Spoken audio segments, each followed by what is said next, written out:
Hello and welcome to the Not So Korean podcast. This is Timothy Holm. And I am Jason Verney. In this podcast series, we talk to one another and sometimes with special guests about what we know about Korea, What we don't know about Korea, what we want to know about Korea, and occasionally what we don't want to know about Korea.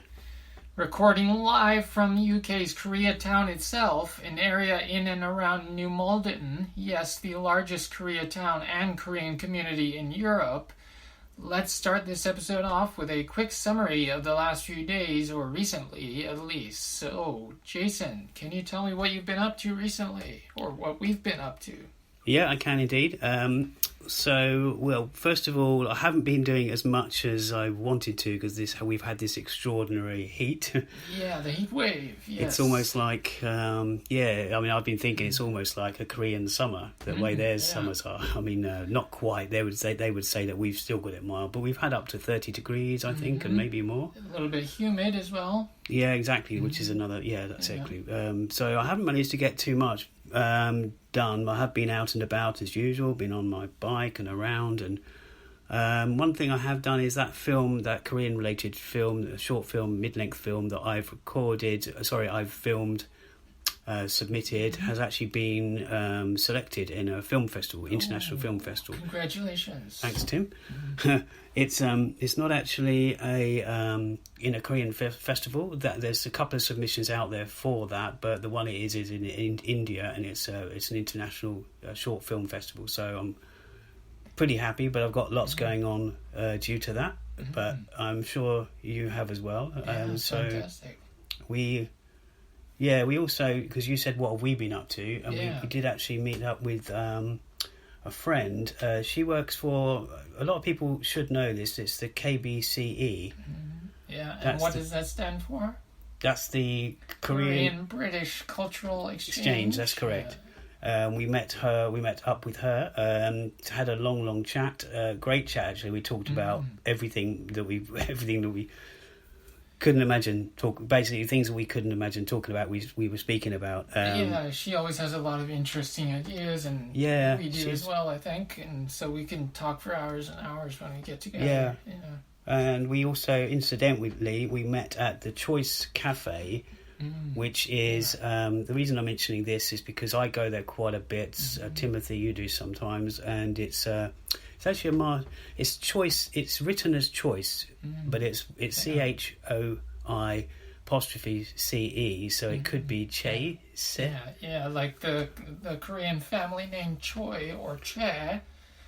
Yes. Plus CE, right? So it sort of makes it sound like it's Choi's Cafe or the CHOI'ce. Yeah, so it works, but it's like we were trying to remember last time, the actor, Chae Min-sik, which is Che as well. But you're right, they do say Choi as well. But it's a cafe, and there's actually a mutual friend of ours who knows the people that own it. But it's also a martial arts taekwondo venue. So they kind of built a cafe around that, and it's cakes, the usual kind of Korean cakes. Very sweet, very rich, very... Well, you had one that day, didn't you? Thick, would you say? Or... Yeah, very milky, I suppose. But some people said very that nice, though. Yeah, no, I mean, I do have them occasionally. I just keep away from them sometimes. But it was that some people do say that although they are quite rich, but compared to some other cakes, they have less sugar in, which I was surprised. Yeah, they don't seem overly sweet to me. I mean, they could certainly be sweeter than they are, but I'm perfectly happy that way. Yeah, to have them with less sugar. Yeah. So that's something we did together. Then you've been up to. What have you been up to, Tim? By the way. Yeah, well, this past week I got my second vaccination. Excuse me. So. I believe it was the Pfizer vaccination, so Pfizer vaccine. And I didn't get the second one here in New Malden, but the first one was in New Malden. Yeah. And it was that church, wasn't it? Yeah, a church which is also used as a Korean church I think it is, yes, that one. Sometimes, is that correct? I think that one is. But the place I went for the second one is called Morden, but it's not related to New Malden or Malden, although it is. Sounds very similar. Yeah, it sounds similar, and it's very close to it. Yeah, I mean, I know Morden which more like, because it's at the end of the line. It's kind of it literally is the end of the northern line, south, but it's actually closer to New Malden. You cycled, didn't you? Or did you? Yeah, I took my bicycle there. Right. Took about 15 minutes maybe to get there. Yeah. Mm-hmm. Yeah, that's not bad. So that's pretty close, considering it can take that to go to Kingston from here. Yeah. So. But actually, I'm used to getting sort of injections in my body because I have I don't know if anyone's noticed, but I do have a voice condition. Mm-hmm. So occasionally I have to go to see a doctor to get an injection in my throat. So that happens every few months or so. So my voice tends to fluctuate. Sometimes you'll notice it's better than on some days than others. But anyway, so I guess I just have to deal with it. So I guess having an injection in your arm then is not as it's not a painful big as your deal throat for me. compared to... Yeah, the throat is worse usually, even though because sometimes they have to do on both sides. So I get a double injection, right? So that must be so just having a simple vaccine or vaccination is not that big of a deal for me anymore. Okay. Yeah. Well, but I didn't have many side effects, did you, after yours? I didn't have... I hate to tell people this, but I didn't have any. You didn't have any vaccinations? No. No, yes, I'm an anti-vaxxer. Yeah. I'm an anti-vaxxer. I'm sure we wanted to... No, I've had... Breaking news. Yeah. I had both vaccines, as you know, actually. But but you basically, had AZ. I chose. I did choose that. A lot of people don't realise. I don't know how it's changed now, because this was a few months ago. But a lot of people don't realise, even though you get the request to book your vaccine, you know, it takes you through and you book it and you get whatever you get, but you can actually speak to the doctor and say, I would like this one. Perhaps you've got allergies and you just want to, or the method that they use you might prefer. So that's it. But I mean, so I guess we're drifting off here, but I mean, I bet it's a bit more organised in Korea. I mean, I have heard that they were a bit slow on the uptake of the vaccination program there, but they are getting on top of it these days, and I think more and more people are getting vaccinated, so that's a good thing. But I believe they're using mainly is it the AZ they're using most there? I can't remember exactly, but I'm not sure. There are some people who don't want to get the AZ, so I think they're trying to get the Pfizer more because they've heard that AZ has some possible side effects or something, but I don't think there's a big difference between the two. Things are getting hyped up and there's vested interest in one and not the other, but that's getting a bit political probably. This week, that's what you were going to say. This week we're going to touch on a bit about the history of New Malden, and this is information we've researched recently, but also since we've been here, and also I was very interested before I lived here, but I never actually thought I'd live here anyway. But we've also spoken to people that lived here or know here a lot better than we do, so the information we're constantly learning. But the history of New Malden, it's set in stone, of course, but there's a few things that seem to are kind of rumours, and we're not too sure what happened when, and did this happen, especially with the Korean community, how did that spring up? So we can go back. It seems like the history of this area is not very well detailed in terms of the Korean community, but if anyone who is listening out there right now, if you have any details you want to add to what we say during this podcast, we'd certainly welcome that, and we will mention it in a future episode, of course. Yeah, definitely. When we'll be happy to update ourselves or update records. Right. Yeah, obviously we are not Korean, and we haven't lived here that long, so we're not experts, but we'll just give you a few facts that we have picked up recently. Well, many people might know this, but the... in 1846, I said 19 the other day when we were talking about this. 1846 is when New Malden itself came into existence. That was when the New Malden railway station was first opened, was built. Right. That's the word I wanted. And before that, there was just Malden area, and I guess Old Malden wasn't a thing. And so it was interesting. Yeah, Old Malden became Old Malden when New Malden became New Malden, right? Yeah, well, we're already going by what we've learned and what we've been told, but yeah, that's the case. I mean, the other thing is, I mean, I was actually I don't know why, but when I've read that New Malden only existed once the station did, I was sort of fascinated. I've got this thing about trains. I'm not a train spotter. No, I love trains too, and railway stations as well. Yeah, something about them, isn't it? It's like calming, and it's getting on a train and just getting somewhere. And even in Korea, you've probably been on the KTX and the other one. Fast trains. Yeah, very fast. I mean, they don't really have a comparable train here in the UK, do they? To the KTX. Really. I think there's the system here is a bit. I mean, it's expensive, the KTX, and it's a bit like getting Virgin here, which is quite fast, but that's.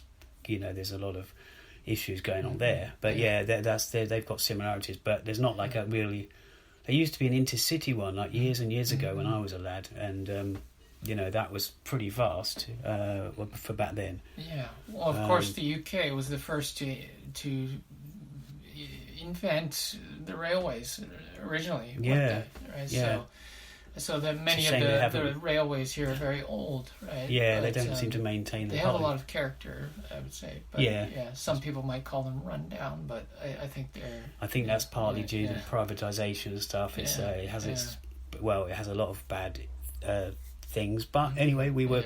Yeah, we're getting off track. Malden off track. Oh, very good. Yeah, off which track? The railway tracks. Yeah. So as we mentioned, Old Malden is the other area, originally Malden, which has been around for almost 1,000 years now. Ken, that's probably someone would tell us that's debatable. You weren't around here back then, were you? 1,000 years, not quite. No, it's just a little bit. It was a little bit before my time. You do have a few grey hairs in your beard, but not that many. Yeah, that's right. Yeah, thanks for that.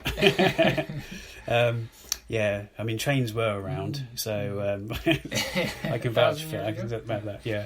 So back on track again. Yes. There is one other. There was another Malden which we weren't sure to fit this in here or not into this little segment we're discussing Malden itself, because it's Malden Manor. And if anyone is listening to this on my YouTube channel, which we might set up as a standalone one in the future, there was a video I did introducing the second episode of this where I was standing at Malden Manor, which is there's a cafe, it's a station, there's a cafe, an Only Fools and Horses cafe, but it's also Korean community there. And what is Only Fools and Horses for those who because ironically I know a couple of British people who don't know this, but it's Only Fools and Horses was one of the longest running, if not the longest running TV sitcom in the UK.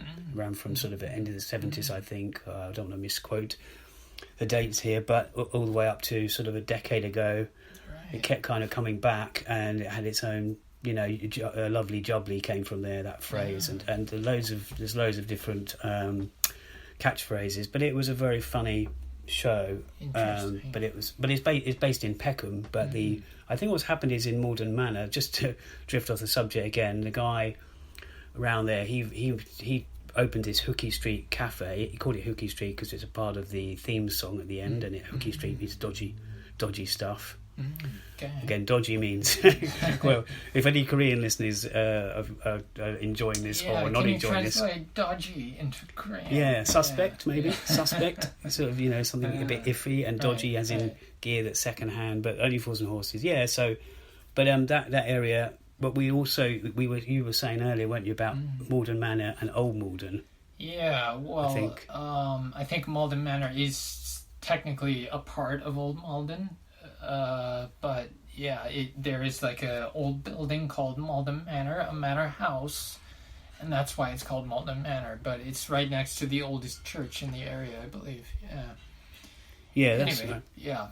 So, but getting back to the Korean community, do you want to tell us a little bit more? About that? Well, again, this is not gospel, and we're not talking about the Korean churches, but this isn't gospel as in the fact that we don't know everything, but we've garnered all the information we could find, And the Korean community seemed to start settling in the New Malden area, or definitely the Malden area, around the 1950s. Mm-hmm. The reasons for that are kind of a bit vague, but some people sort of stick to these facts. That some people don't drift from these facts. Mm-hmm. One of them is that there's the ambassador's residence was around here. That's the South Korean ambassador's residence. Right. The Chaebol partnership. Yeah, there was a Chaebol partnership in the 50s, apparently. I'm not sure which Chaebol. They didn't mention that. And we should probably just mention, we might have touched on Chaebol before. Yeah, that's basically just a large corporation, Korean corporation. Conglomerate, right? maybe. Yeah, conglomerate. Tycoon or something. And there was, of course, a big Chaebol, the biggest one of them all. Samsung came here sometime after around that. Maybe in the 70s. I'm not sure exactly. Again, that's a bit vague, but we've. Incidentally, the embassy was in New Malden, but now it's in Westminster. Yeah, and Samsung has also moved to. Do you remember where it moved to? It's now Sutton? No, is it Sutton or is it Thames Ditton or somewhere like that? It's just west of London. It's not far. Oh no, sorry. Did you say the Samsung? Yeah, the headquarters of Samsung in the UK. I thought it was actually down this area somewhere, because it was. Well, it used, like we said, it used to be in New Malden, but now it's just but I thought there was London, one. I believe. Yeah. Okay, well, I'll look into that again, but it's they might have a couple of branches even. Right. Who knows? Yeah. So one thing I did think about was that in the 1950s there was some sort of new builds in this area, and there was a lot in the 80s as well. Maggie Thatcher and stuff. I mean, she did some good and bad, but there was a lot of. In the 50s, I mean, for example, the place I live in and the place I live close to, it's been here about 60 years. And they, if you put two and two together, it could be, this is what I'm trying to get at here, is that it could be that although Koreans came over here gradually, they could have also been fortunate. The affordable housing had just been built, and that was a great start.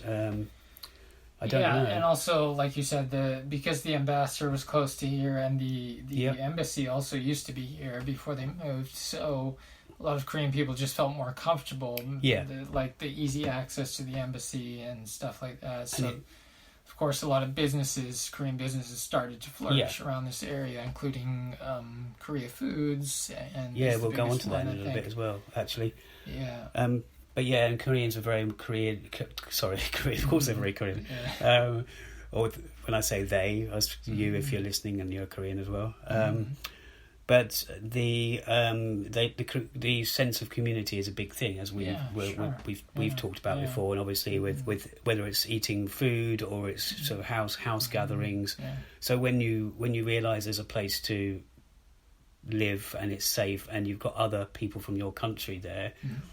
And it does feel a good community now, even though it's a mix of people. Yeah, I just wonder, how much the Chinese Korean community and the South Korean community and the North Korean community, I wonder how much they mix, amongst each other. Yeah, I know. Or do they sort of keep to themselves in separate groups, Yeah, well, I'm not sure if we've... I can't remember if we touched on this or whether we just discussed it, but... It's something that we're going to do and cover in future episodes because we're really interested. We've got a few friends who are friends and people we'd like to interview and talk about these issues more from each of those three places, if you like. And there's restaurant owners that are from they're Chinese Korean. In fact, some say that the first restaurants here, first Korean restaurants were Chinese Korean, and some they still are. So it's an interesting thing. It's a nice thing to learn about because you for years you sort of learn about Korea, South Korea, North Korea. I mean, I think recently we learned what the first Korean restaurant here was. Do you remember? Well, someone said it was one of the two. Someone said it was Gung Palace. Then someone said it was Yumi down Burlington Road. I believe Yumi is the correct answer. Yeah, and then someone said Sorobol. So it was very... I think Yumi is the correct answer. Yeah, Yumi I think was first, and then Sorobol and Gung came to the high street, right? Yeah. So they may have been the first on the high street, but Yumi's a bit off the high street, right? Yeah, definitely. It's down towards the Indian area, and it's and there's a few Korean restaurants down there, but it's... It's actually nice. I've been in there last August when we had the when the government gave us that silly little plan, which was the eat out to help out. Yes, great. I sampled quite a few of the Korean restaurants around here, which I hadn't before that. So that was one of them, and I remember there being sort of rooms out the back for either for parties or a bit of both, as in parties or Norabang, which is karaoke. There's not that many restaurants / bars around here that still have that, as far as I know. I'm pretty sure there was you could use it as karaoke. But anyway, that was the Yumi restaurant, so it's not on the high street, but it's not a long walk away from the high street. So did we just touch on that we were going to say about the population, weren't we? We think that there's the total Korean population in this area is roughly 20,000 people, including at least 600 North Koreans. So most of them being refugees, I would assume. Yeah, it's not because there are North Koreans that live elsewhere in the UK as well. Yeah, not only in here, but that is percentage. Also the largest North Korean community outside of Asia, I believe. For North Korean, correct? Yes, you might be right. I think it is right. Yeah, whereas Korean community in general is Europe, biggest in Europe. But it does get a bit. So these figures do get a bit sort of not confusing, but they kind of mixed up.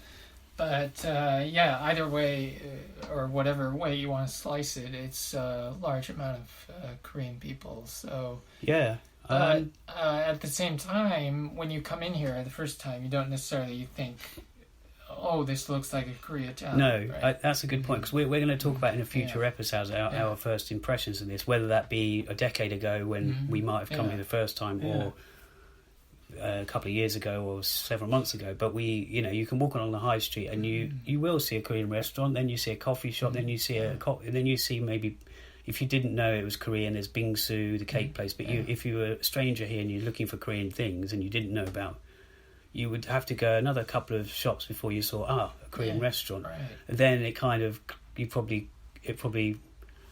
would click that yes, this KoreaTown in a minimal kind of way. Of course, you've got the other chains. You've got pizza chains. You've got pizza, fish and chip shops. But you've also, it doesn't feel like KoreaTown. It sort of feels like a mixed community. With just I like it because of that smattering of Korean businesses, but not enough to. To satisfy all your needs Korea-wise, if you need Korean food, or there's Korean cafes and things, and travel agency, there's a newspaper. I'm not sure. Mention the newspaper. I'm not sure if one of those, by the way, not sure if one or two of those travel agencies are still surviving, but we saw one that was quite run down, partly because of COVID, I'm sure. And then there's also the traditional medicine, Korean medicine clinic. There's at least two of them, I believe. The Honey ones. There's another one which is probably cosmetic, which is Jihae, and another place which I'm sure. I think that was the other one. There's one. But I was going to say about the newspaper. We were just going to say about that. There's a newspaper, the Hanin. I think it's Korean Herald. It's also known as Is it something local? I wish I had a copy here. Actually, we had one the other day. But I think it's something similar to that. But it's the Hanin newspaper. Or Herald or something. It's all in Korean. Yes, I believe it's very local, of course. And they have a lot of advertisements for Korean businesses and articles about local news and things. And the local films that are coming out, or not local films, the big films that are coming out, but especially for Korean residents. And offices, the newspaper offices are actually, we walk past that sort of almost every day on the high street. Right. So it is actually based here locally. That's right. And also, do you remember we saw inside there was this page, which I don't know if it's in every single edition, but it has a page of all the businesses around, like the Korean restaurants and cafes and other things. It's quite a useful guide. I mean, if you're living here, you probably know quite a lot of it. But there was ones that I didn't notice. But one thing we just touched on briefly was Seoul. We said Seoul Plaza. I'm not sure what we were talking about. Well, we mentioned Korea Foods, which yes, Korea Foods we were talking about because of when it. They were one of the first major businesses in this area. Well, apparently something else we learned. We do have a good friend who actually works at Korea foods, but we did realize, we did hear that the Seoul Plaza, there's two Seoul Plazas, one on the main high street. You see it pretty much as soon as you get onto the high street opposite Bingsu. Yeah. But when you say Seoul Plaza, yes, it's not a plaza, not an like actual plaza. Yeah, I know why because it's maybe it is a plaza for right. Oriental foods, as they call it sometimes. And if you were, it's maybe it was a plaza compared to what was here before. So like if there was literally, we've seen one down the road here that's all closed up. It's a little marked place. What's that called? Do you remember the one I mean? Just near Genghis Khan. That place. That wasn't obviously. That's not obviously it's like a convenient. Wasn't that a convenience store? But Korean. But it's probably very old. Do you mean the rice cake place or? It's got that fancy writing which you were taking a picture. Duck Jeep. It was a rice cake place. That, sorry. Also, convenience I think store. that was also Mart. a convenience store. Yeah. Yeah, but just to go back on topic. Yeah, sorry. But Seoul Plaza is essentially a convenience store / supermarket. Yes, right? it's a small one. But the other one is based. The other Seoul Plaza is based and is on the Fountain Roundabout, and that's the original one apparently. So before Korea Foods existed as a supermarket, kind of you could say a rival to H Mart, which probably came later, which is further away in this area. Yeah. So that the Seoul Plaza there, the small Seoul Plaza, which has also got a little cafe in the back. I'm not sure if it's running at the moment due to COVID and what have you. But and then apparently they opened a second Seoul Plaza, or maybe actually, sorry, I think it was that Seoul Plaza that we're talking about on the Fountain Roundabout, then had Korea Foods, and then came a second Seoul Plaza on the high street. But they haven't shut down either the original Seoul Plaza, which is actually quite nice. Right. So I bet they've got a lot of customers that go there. Traditionally. It's essentially right next to Waitrose. So if you want to get your British groceries, you can do that, and then you can get some Korean groceries right afterwards. And often both can be pretty pricey. Waitrose or there. Yes, just a little joke there. We do shop at those either of those when we need to. Yeah. But so there's a lot we could this is the history of New Malden and what we've found out, and we're always learning.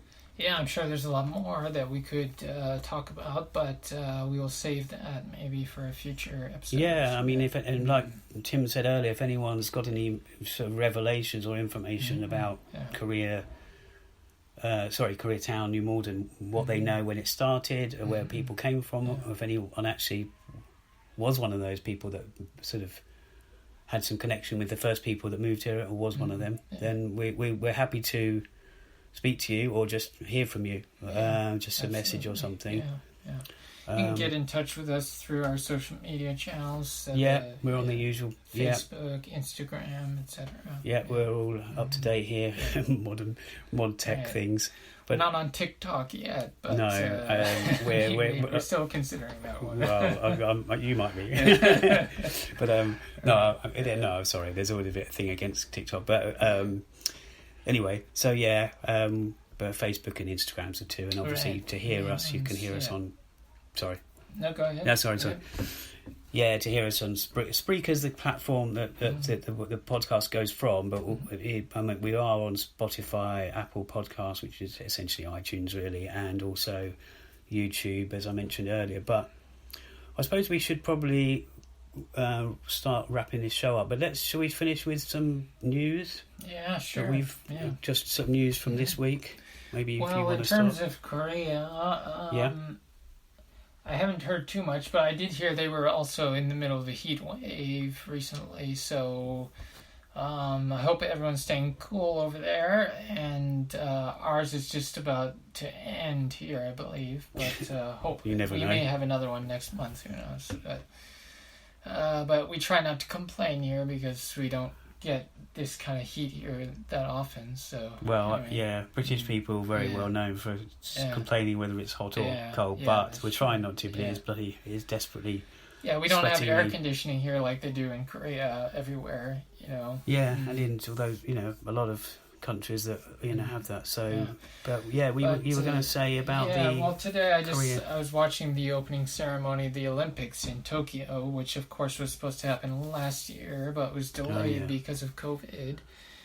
And apparently, I mean, of course, Korea did send some athletes over there, both, I believe, north and south. Oh yeah, like they happen before. Yeah, but the president of South Korea, Moon Jae-in, did not attend the opening ceremony. Originally, he said he was going to go, but then I heard that a Japanese politician said that he was just coming to basically kiss the asses of the Japanese public or the politicians over there.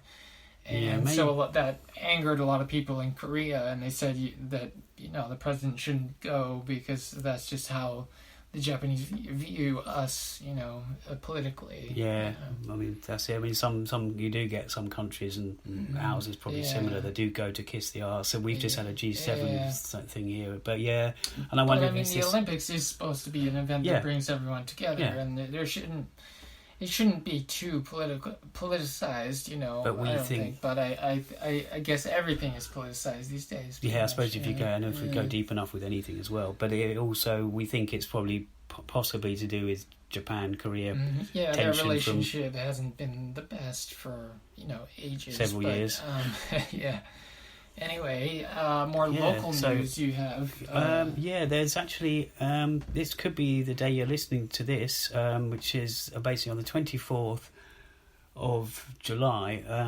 There is a fete. It's Kingston Environment Centre, but it's in New Malden. Yeah. It's a fete, but it's the end of the High Street. Just for anyone again who's not British or English. You probably explain that because we just think it's like a mini fair. It's just like a fair or a small festival, right? A fete, which is Fete or fete, probably from. It looks like a French. It's probably a French word. Yeah, or fete. Yeah. But so that's what it is. It's a small thing. At the end of it's the green. It's actually, again, we mentioned the fountain roundabout, which and it's basically on that going on Kingston roadside, and it's a very small thing. But they've got sort of as we're looking out there now or earlier on.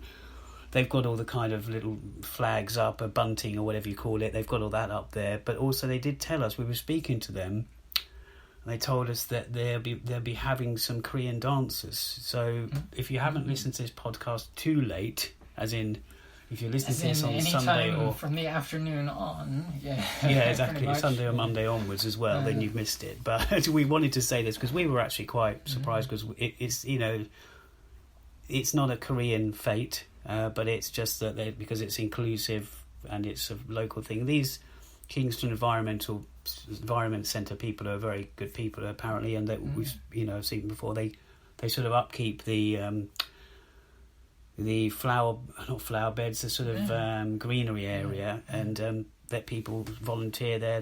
People every Sunday now that we're not in a real lockdown like we were. They're maintaining it every week. There's sort of free vegetables or certain plants to pick up. And they seem to do a good job. And I suppose, that's pretty much it. I mean, one other thing I've noticed in this area is that a couple of businesses are closing for a week or so. Korean businesses?